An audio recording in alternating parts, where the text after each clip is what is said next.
Who is or was Gurdjieff? Well, it's hard to reduce any human being to the statement of who are they, but it's interesting to note that in his major work, his major written work, he signed in the very beginning his name as Gurdjieff, George Gurdjieff. He called himself a teacher of dance, which is very significant from the point of view of you being here to ask me about the Gurdjieff dances. Mm-hmm. So Gurdjieff was a teacher of dance. He was a man who was deeply interested in why human beings exist, what might be their purpose, what is the purpose of life, not just individual life, but the life on the planet and the life of human beings. And he followed this question as an aim, a real aim in his life for his whole life. And that appears by those who knew him to have created a force inside of him, and that force, he traveled, he searched, he appears to have found answers to his questions, and then he experimented and worked with people to develop a way of working, a way of being in life. Particularly he worked with Western people and seems to have been particularly interested in how he could help Western people to achieve their own aims, the fulfillment of life, if they wished to do so. I read that he was searching for old dances, and then he found it on the base of old dances. He found it a special movement. Is this correct? Or? I think it is very close to correct.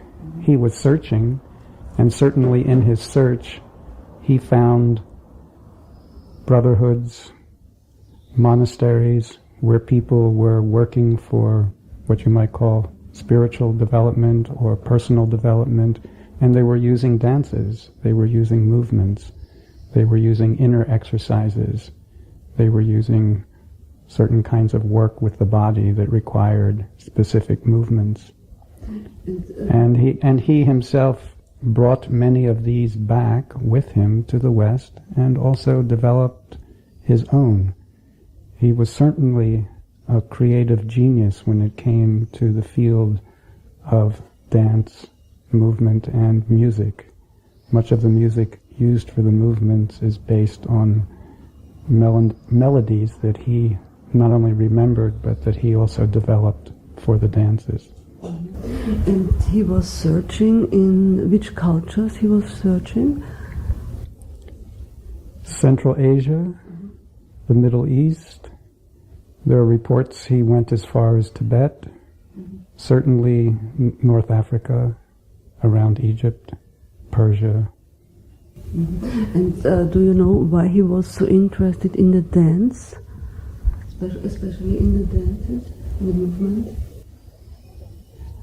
I can't honestly say he was so interested in dance, but he was interested in human transformation, and he saw that through dance, through movement, this was possible in very unique ways. Mm-hmm. He saw it in the monasteries. That's what he reports, yes, that he saw people dancing in the monasteries, working in certain ways with their bodies, with their attention. And these monasteries and the movement, were the secret monasteries, or was this open culture? It is reported again by Gurdjieff, or in the books, that they were ancient monasteries. Many were secret, I suppose, and many of them disappeared. He did much of his searching before the First World War, And as many of us know, after the First World War, there were many changes out there and in those areas, and places just disappeared. So he is, one can say, an archaeologist of movements. Can one say this also? Versteht ein Archäologe wie ein Archäologe, der Bewegungen quasi gesammelt hat, wie ein anderer Archäologe. Also I think that would be vague. Mm-hmm. What was the word you used? Archaeologist. Archaeologist of movement. I would say he was an archaeologist of the development of human potential and how the human body works and what it might be used to do. And the movements, for instance, you are presenting in your workshops, are the movements Gurdjieff has created. Is it like that? Yes. Oh. And how do you know that? How do I know that? Mm-hmm. Well, I learned them from people who learned them from Gurdjieff, mm-hmm. and there's been a strong movement in the Gurdjieff movement to try to keep the dances authentic as people learned them, and I try to keep them authentic as I learned them from the people who learned them from Gurdjieff. And I've worked with people who were direct students of Gurdjieff and who had their notes and their experiences. This question of authenticity, of course, everything changes immediately as soon as it passes from one person to another. But there has been a very big effort in order to try to maintain both the inner working of the movements, how one works inwardly when one is doing the movements, as well as the outer movements. And there have been many ways of writing them down. Groups have studied them for years. They have been preserved. As it's an oral transmission. You said before that healing is not enough for the movements. It's a transformation is happening. But can you explain for people who haven't seen it? What do you mean by that? I'm not sure about your question. I didn't say healing is not enough. I said I made a program about the healing of dance, and you said the Gurdjieff movement, they don't heal, they transform. We are not directly interested in healing, although in order to become a real human being, one must go through healing processes and sometimes very definite stages of healing. Gurdjieff's work is concerned with what he called the harmonious development of the human being, trying to bring into harmony and into balance different centers in the body. And of course, you can look at illness or sickness as the body being out of balance in its chemistry, in its psychology, in its physiology, and therefore if your aim is to bring the body into balance, into harmony, then it's quite natural and that a healing will take place. But the aim of the Gurdjieff movements and the aim of the dances that we do is what we call transformation. And healing may, not necessarily, but may follow from that. From my own experience, there is a great potential for healing, but it has not been directly explored. Both psychological as well as physiological healing. There's a great potential in the dances, in the work of the movements, but it hasn't been directly explored. And it could be, and there's no reason why it could not be. And transformation has been explored. Yes. How? But then the question is, what do you mean by transformation? Because it's one of these words which... I know, but... It's not so interesting in this case. Because the audience is not so interested in my opinion. To talk about that, you have to talk about what we believe or what we might put out there as a hypothesis about human existence. that naturally human beings grow to a certain level or a certain way. Nature is interested in human beings reproducing themselves and maintaining themselves on the planet. This is not hard to believe. You can look around and see that all nature is interconnected, and all nature in a very simple way produces different qualities of energy, whether you're talking about plants or animals or human beings. So from the natural point of view of a human being, we would say nature is interested in having a healthy human being who makes babies, doesn't destroy the world, and dies and goes on. I can't speak for all spiritual traditions, but I believe that probably all spiritual traditions say there is another purpose or reason for human existence. And Gurdjieff would say that yes, there is, that another reason for human existence is to participate with nature or to participate with God in the further evolution or development of the planet.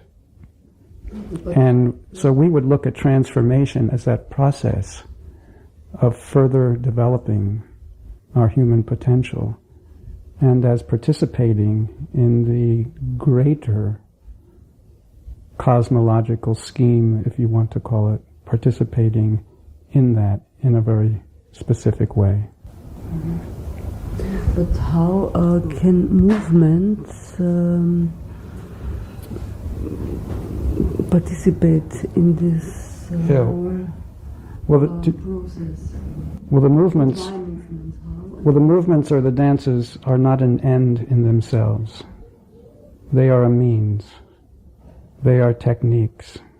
They are ways of working with the body so that this transformation, so that this participation can take place. You can say there are two definite purposes of the movements for people who work with them. One being this harmonious development of the body.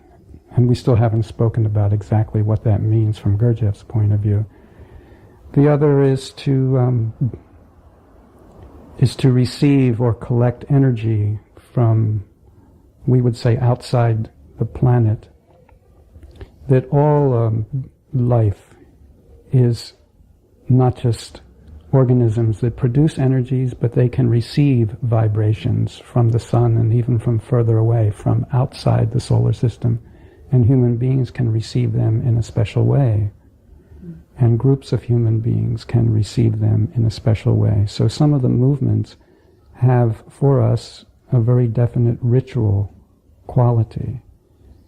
And it is very definitely a group ritual, a group dance. And I've experienced this in my own work with myself in a movements group about how working at certain kinds of movements or dances in a certain way can open the group up to feeling that something and sensing that they are receiving something. Yeah, it's a good idea. I mean, it sounds nice, but that's basically one that we would say is the purpose of this. And for instance, this is very similar to a shamanistic ritual also. What is the difference from your point of view? Well, I don't know anything about shamanistic rituals, very little, so it would be hard for me to say what the difference is. Okay. But let me bring in one thing which we haven't spoken of. The essence of the Gurdjieff work and also of the work of the movements is what happens when you bring your attention inside your body. The instrument that we work with, you can say the two instruments we work with, one is the body and the other is attention. And what takes place when I bring my attention inside my body? What takes place when I divide my attention between energy or experiences inside my body and the other people in the dance. This creates a flow of energy, both inside the body and between people. Wow. So I don't know if that's similar to shamanistic work or shamanistic healing. It's, in some ways it seems to me, I don't know. But this is what we're doing on the inside. What you see of the Gurdjieff dances on the outside is the outside. You might feel something. Many people do if the people who are performing them or working with them know the inner workings. People might begin to feel a certain quality of energy in the air. And the group is very important in the Gurdjieff movement. One cannot do it without the group, the movement. You can certainly practice the inner exercises, the inner work of transformation alone when you're walking down the street.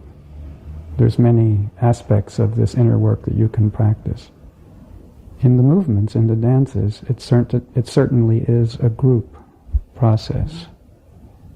And we never perform them individually or even teach them for individuals to perform individually, but for groups of people to work together.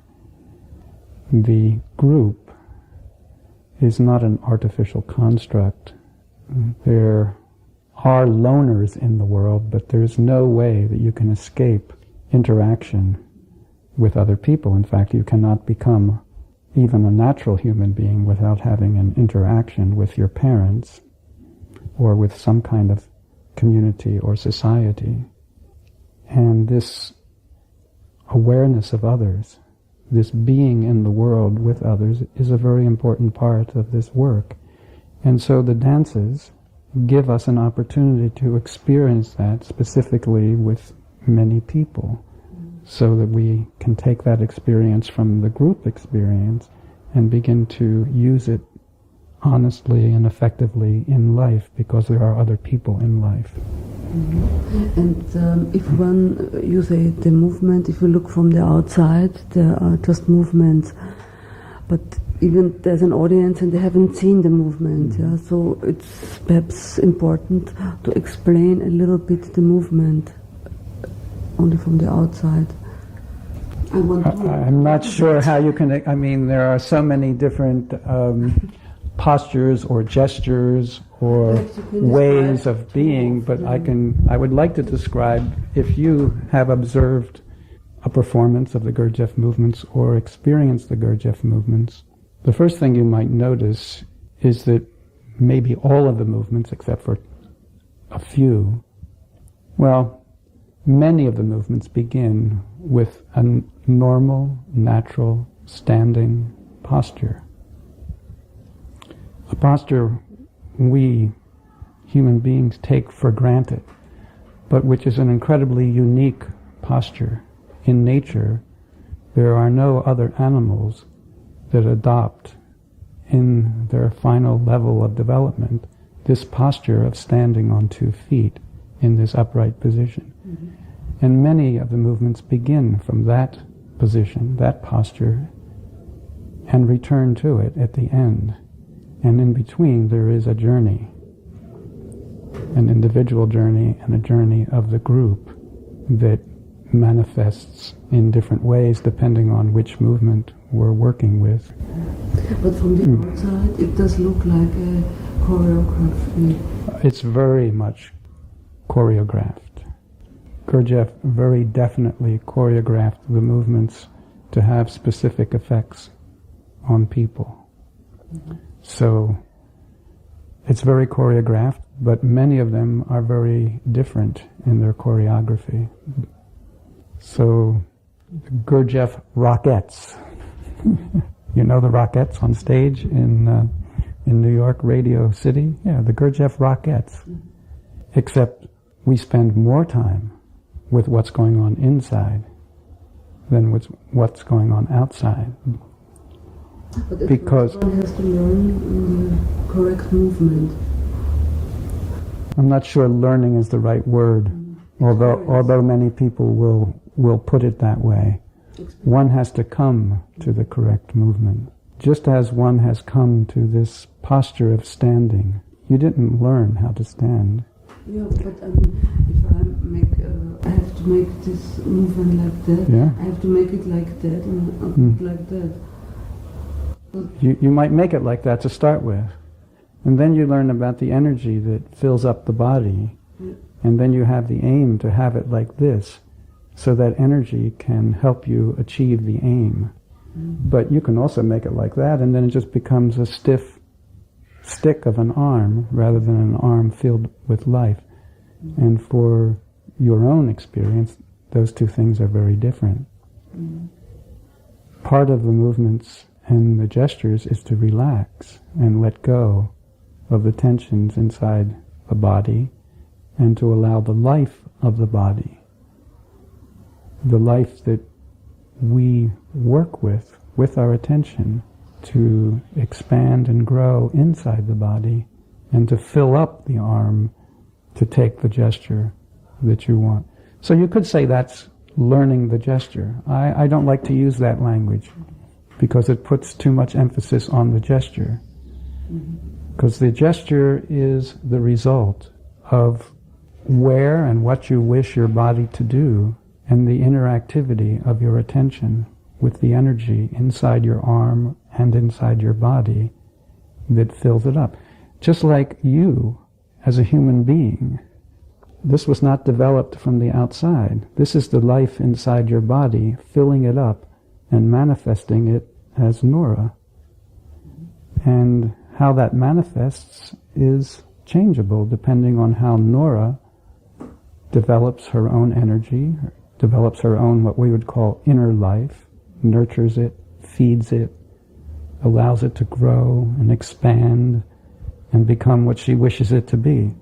All of that is inside stuff. So I emphasize that because it's real learning. But many people mistake dance, and in particular the Gurdjieff dances, for making the body do what you want it to do. It's really an invitation to the life inside the body to manifest through the body into a gesture that we wish to have.